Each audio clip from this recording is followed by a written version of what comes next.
आज मैं घर में दो सबसे बड़े वास्तु दोष के बारे में बताने वाली हूँ। आप लोग ज़रा ध्यान से सुनिएगा।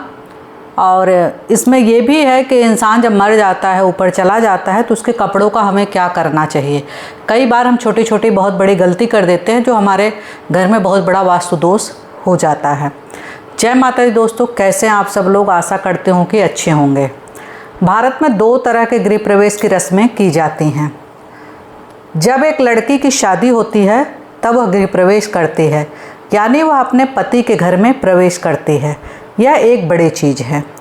यह एक पवित्र प्रक्रिया बनाई गई है। यह पुराना घर है जिसमें लड़की प्रवेश कर रही है। दूसरी तरह का गृह प्रवेश तब होता है जब आपने नया घर बनाया हो, जब आप और आपका परिवार घर में रहना शुरू करना चाहता है। एक तो पुराना घर होता है, एक नया जो आप खुद बनाए हो, अभी उसमें गए नहीं हो। आप चाहते हैं कि प्रवेश करने से पहले वह घर सही स्थिति में हो।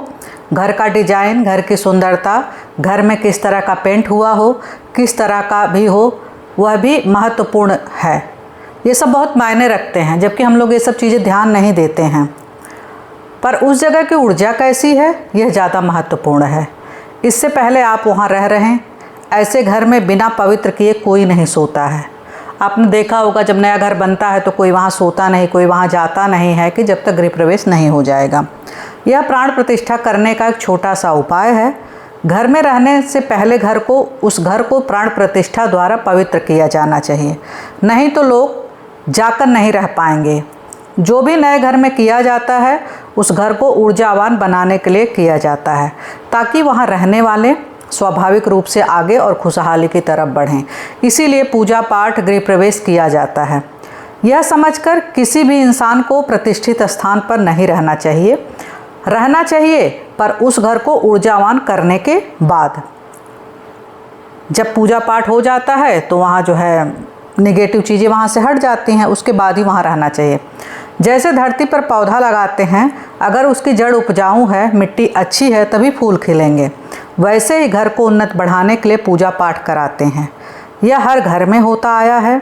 साल में घर में कुछ न कुछ ज़रूरी रस्में ज़रूर करानी चाहिए, ज़रूर कुछ न कुछ पूजा पाठ कराना चाहिए, ताकि घर के वातावरण में उन्नति हो सके। घर में मृत्यु के बाद पहने हुए कपड़े मृत व्यक्ति के साथ रखना चाहिए। मतलब उसको आप जो है अपने घर में किसी भी तरह से मत रखें। ऐसे कपड़े जला देना चाहिए, नहीं तो वो जीव आसानी से आगे नहीं बढ़ पाएगा। जिसकी मृत्यु हुई है, अगर उसका सामान यहीं रह जाएगा तो वो आसानी से आगे जीवन में नहीं बढ़ पाएगा। वह समझ नहीं पाएगा, और उसमें समझने का विवेक नहीं होता कि मुझे यहाँ होना चाहिए या वहाँ होना चाहिए। तय नहीं कर पाता है और निर्णय लेने की क्षमता नहीं होती है। यहाँ बहुत सी चीज़ें हैं जो उनके शरीर का है, ये उनके पास होना चाहिए। जो बचे हैं उनको धोकर रखें। कई बार क्या होता है, हम कुछ कपड़े तो दे देते हैं, कुछ पहने हुए कपड़े घर में ही रख लेते हैं, तो उनको धोकर रखें। पहने हुए कपड़े अगर धुले नहीं हैं और आपकी मृत्यु हो गई है या उस व्यक्ति की मृत्यु हो गई है, तो आप उस कपड़े में मौजूद हैं। ये समझ लीजिए कि वो व्यक्ति उस कपड़े में मौजूद है। और ये सब समझने की बात है। उनके शरीर के साथ कई तरह की ताकतें उन कपड़ों में मौजूद रहने लगती हैं। ये जान लीजिए कि इंसान जब मर जाता है और उसके कपड़े अगर हैं, कोई चीज़ है और धुले हुए नहीं हैं, तो उनके साथ कई ऐसे नेगेटिव शक्तियाँ भी आ सकती हैं। इसलिए मृत्यु व्यक्ति के कपड़े तुरंत धो लीजिए। शरीर के साथ जो कपड़ा गहरा जुड़ा हो उसे जला दें, या फिर इन कपड़ों को ऐसी जगह बांट दें दूर दूर तक जिसमें वो सोच ना पाए कि मैं कहाँ कहाँ जाऊँ। इसलिए उस कपड़ों को दूर दूर बांट दीजिए। बहुत ही गंभीरता से समझने की ज़रूरत है। कई बार घर तो बन गया पर उसमें बड़ा वास्तु दोष है। हर बार तो घर तोड़ा नहीं जा सकता, तो मैं उपाय बता रही हूँ। किसी पूर्णिमा के दिन आप कर सकते हैं। इस पूर्णिमा को किया तो 12 महीने बाद फिर उसी पूर्णिमा पर कर सकते हैं। एक बार उपाय कर लीजिए, वास्तु दोष दूर हो जाएगा। जिसके घर में वास्तु दोष है वो भी, जिनके घर में नहीं है वो भी कर सकते हैं। इस उपाय को करने से लक्ष्मी प्रसन्न हो जाती हैं, बाधा संकट दूर हो जाता है। यह उपाय राम बाण की तरह काम करता है। पूर्णिमा के दिन उपाय ये है कि पूर्णिमा के दिन दूर्वा की घास लेनी है और आपको मेन गेट पर लगाना है, मतलब आपका मेन गेट कितना लंबा है, कितना चौड़ा है, उस हिसाब से दूर्वा घास की माला बनाना है।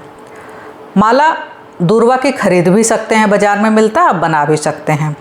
अपने दरवाजे के ऊपर का नाप लेना है, उतना लंबा माला बनाना है। बराबर नाप कर माला घर में भी लाल धागे से बना सकते हैं। दुकान से लाना है तो तोल मोल नहीं करना है, नहीं तो टोक लग जाएगी, ईश्वरी कृपा नहीं मिलती है। अगर आप भगवान का कुछ भी सामान खरीदते हैं तो उसमें तोल मोल मत करिए, नहीं ईश्वरी कृपा आपको नहीं मिलेगी। और दूसरी माला जो है वो एक माला जो है पीले धागे में पान के पत्ते का बना लें।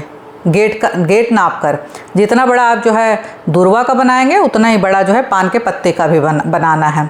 पूर्णिमा के दिन दोनों माला बनाकर ऊपर लटका दीजिए। ऊपर दूर्वा की माला, उसके नीचे पान के पत्ते की माला टांग दें। अगले दिन मतलब वो पूरे 24 घंटे वहाँ रहेगा माला। अगले दिन 6 लीटर पानी लेकर इन मालाओं को खोलकर इसी पानी में डुबो देना है। माला उतारिए और पानी में डुबो दीजिए। 3 घंटे तक डुबोए रखें दोनों माला। सूर्यास्त के पहले इस पानी को लेकर हाथ जोड़कर बोलें, हे मेरे आराध्य देवता प्रसन्न हो, कुल देवता प्रसन्न हो, इष्ट देवता प्रसन्न हो। इस घर का वास्तु दोष जो भी है, जहाँ भी है, जिस दिशा में है, वो समस्त दोष खत्म हो जाए, ये घर पूर्ण रूप से निर्दोष हो जाए। ऐसा 3 बार बोलना है। फिर इस पानी से घर के अंदर सभी कमरे में छिड़काव कर दें। घर के बाहर भी जहाँ तक घूम सकते हैं आप घूम लीजिए। फिर पूरा पानी बाहर गिरा देना है और यह माला दोनों सफ़ेद शुद्ध कपड़े में लपेटकर बांधकर धागे से लाल या पीले बहते हुए पानी में डालकर आ जाएं। सिर्फ बहते हुए पानी में डालना है, ये ध्यान रखिए, कुएं वगैरह में नहीं डालना है। जैसे माला घर के बाहर डालकर आएंगे, घर में जो पानी डाले हैं उससे घर के सभी वास्तु दोष या अन्य बाधाएं सब निकल जाएंगी। जैसे ही माला बहेगा वैसे ही आपकी परेशानी दोष खत्म हो जाएगा। 90 दिन के अंदर कैसा भी दरिद्र आदमी हो उसके घर लक्ष्मी छमाछम करते आ जाएंगी। तो एक बार ये उपाय करके देखिए। मैंने घर में जो वास्तु दोष के बारे में बताया है, तो इन चीज़ों को थोड़ा ध्यान दीजिएगा आप लोग। कई बार बहुत सारी परेशानी और हम समझ नहीं पाते, वो घर का वास्तु दोष होता है। तो ये उपाय करने में कुछ नहीं जाता है। एक अगर ऐसा है आपको लगता है तो आप लोग ज़रूर करिए। उम्मीद करती हूँ कि आप सबको मेरा वीडियो पसंद आया होगा। पसंद आए तो लाइक शेयर सब्सक्राइब ज़रूर करें। कमेंट में जय माता दी ज़रूर लिखें।